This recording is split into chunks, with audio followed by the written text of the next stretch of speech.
কাল রাত থেকেই গিন্নির পেট খারাপ হয়, বুঝতে পারছি না হঠাৎ কেন এমন হলো।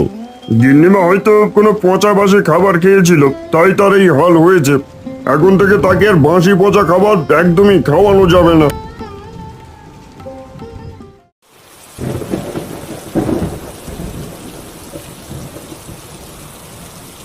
আরে ও খুড়ো, এই বৃষ্টির ভিতর তুমি এখানে কি করছো?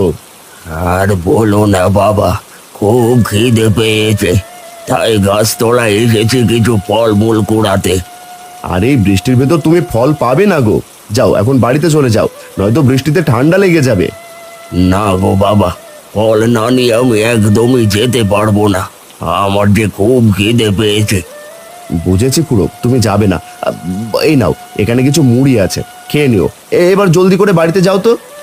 আমাকে সব দিয়ে দিলে বাবা, কিন্তু তুমি কি খাবে? আমি বাড়ি থেকে খেয়ে এসেছি, এবার জলদি করে বাড়ি যাও খুড়ো।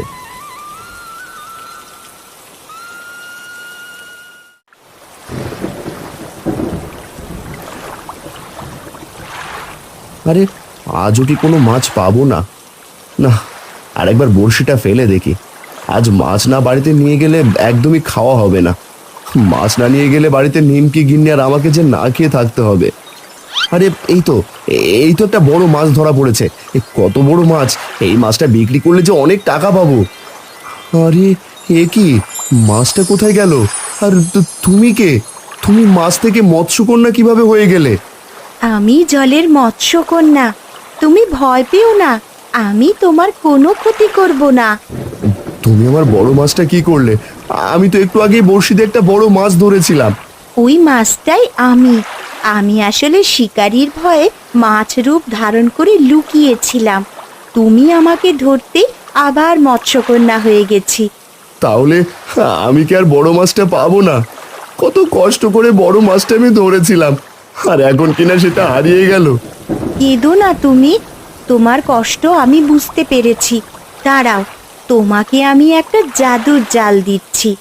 এই জাল দিয়ে তুমি প্রতিদিন মাছ ধরতে পারবে। যদি জালে মাছ ধরা না পড়ে? তাছাড়া জাল দিয়ে কিভাবে মাছ ধরতে হয় সেটাও আমি জানি না। চিন্তা করো না, এই জাল তুমি জলে ফেলতেই এক ঝাঁক করে মাছ ধরতে পারবে। তোমাকে কষ্ট করে আর মাছ খুঁজতেও হবে না। সত্যি বলছো? এই জাল জলে ফেলতে এক ঝাঁক করে মাছ ধরতে পারবো? হ্যাঁ, তুমি চাইলে এখনই চেষ্টা করে দেখতে পারো। এবার আমি তাহলে আসি, কোনো বিপদ হলে অবশ্যই আমাকে ডাকবে।